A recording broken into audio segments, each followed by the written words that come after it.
why the Igbo should listen to what Orji or Kalu said about making peace with Buhari. Welcome to the news, and thank you for tuning in to listen. Some days ago, a lawmaker identified as Orji or Kalu, who is representing Abia North Senatorial District, told the Igbos to make peace with the president and support him. He told the Igbos to appreciate the president of Nigeria because of the works he has executed in the southeast region. The comments by this lawmaker are realistic, and I think it is important that the Igbos listen to him and do as he says. The lawmaker has pointed out to the Igbos that his support to the president will secure more infrastructural development for the region, and this is believable. Apart from the lawmaker mentioning it, there is a need for the southeast region to pursue a cordial relationship with the president. Orji or Kalu tried to encourage the Igbos to work with the president and make amends. In his opinion, a good relationship with the president will secure more federal projects for the region in the remaining 2 years he has in office. Orji or Kalu said that the people who allowed him to be their brother at no cost will not lose him now that he has accumulated some things for himself. The Igbo should listen to this lawmaker because the president has shown a lot of love to the region, and he has tried his best to keep the region stable during the hardest times. The former governor should be listened to because I think his advice comes from a place devoid of sentiment. Some Igbos can genuinely testify that the president has tried to keep a good relationship with the region and has always been considerate to them. The president has done everything in his capacity to keep the southeastern residents safe amid insecurities, and he made sure that a gubernatorial election was held in the state some weeks ago.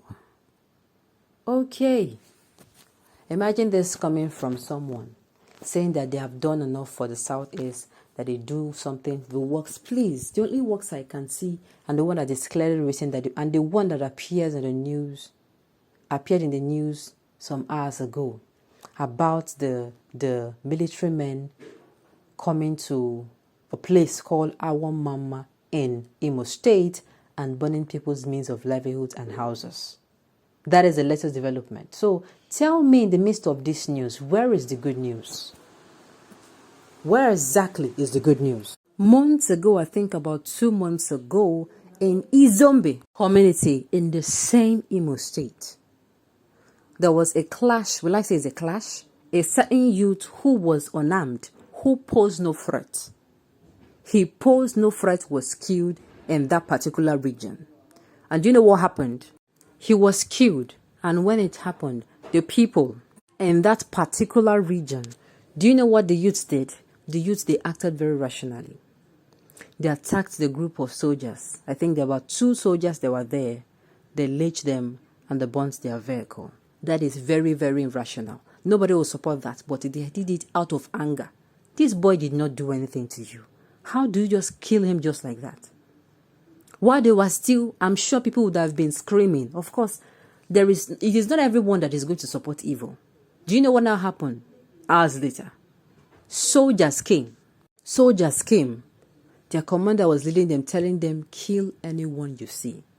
In that community, there are children. In that community, there are nursing mothers. In that community, there are women. In that community, there are men, youth. In that community, there were aged men and women. In that community, there were people who did not support that act. In fact, it is even going to be possible that even the so-called mob did not come from that place. It is possible that the people that carried that particular act has fled. They came and they killed people and they burnt houses. Some houses were burnt while the occupants were still in, because it came out to the news that a certain woman who was trying to save her mother-in-law that was sick, she saved the mother-in-law, but she died due to the degrees of burns she has on her skin. This is the news, though. They are saying good works and good news and this and that. And I'm still asking, it is supposed to be when soldiers are sent to a particular region when there is civil unrest. At the end of the day, they are sent for peacekeeping, right? But unfortunately, it is more terror. Because the gunmen are still gunmen. Oh, they only switched from unknown gunmen to gunmen. They don't know their name. Every time you hear people are being killed. Sometimes when you hear it is gunmen, when you go and you make your findings, you see these things were actually people. Yes, they're actually people. Sometimes these people that they tag gunmen are actually just people. They are not even posing any threat. No arms are on them. If you read the story, well, if you could do your research, if you listen to people who happen to stay in that environment. Another issue in this same particular Southeast region. Do you know what happened? Someone went to visit his friend. And when he went to visit his friend, he got there.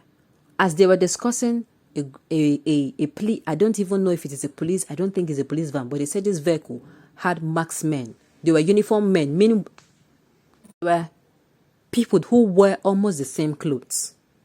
Men, baby, they are uniformed men. They do not want people to know that they are the one. Came, drag one of them. In fact, drag the one that came to visit. And while they were dragging that particular person, the person he came to visit, but this person is my friend. What did he do? Do you know what they do? They shot this man dead in the skull. They shot him in the head. And they left. When people gathered and say, people, you know how people used to do now. You know how people used to behave when things like this happen. A crowd gathered, and when they see that the crowd gathered, they came. Do you know what they did? They dispersed the crowd, dragged the corpse into their van, and they sped off. This happened in the East too. You see these people, you will not see them talk. You see this, that's what you see these politicians. They have sold, just because they want appointment, they have sold their consciences. All these things are happening. They will not come out and say this thing is bad.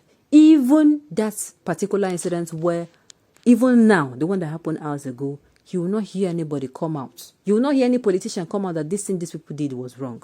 The only thing that happened in the other previous one, where you will not see anyone coming out to condemn their acts. No one will come out.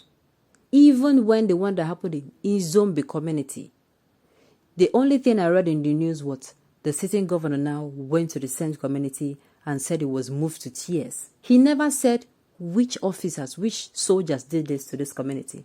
He never demanded that they're disciplined. It has happened again in another part of that same state, Imo State. This is what you see. Sometimes I keep asking myself, how these people sleep at night? The one is happening in the north is happening in the north. The people in power, this administration, they are so nonchalant. Today you hear bandits kill these people. Tomorrow you hear Boko Haram attack this village. Another day, people keep dying. On an hourly basis, it's no longer on a daily basis. And yet, he's coming out to say the good works. Let him come out and say which area. Let him come.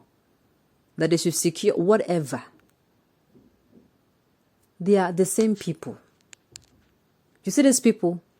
They're the same people. Fellow Nigerians. Come 2023, please, with everything you hold dear, I am begging, do not be gullible. On this note, we have come to the end of the news. We say thank you for tuning in to listen. Until I come your way next time, enjoy the rest of your day.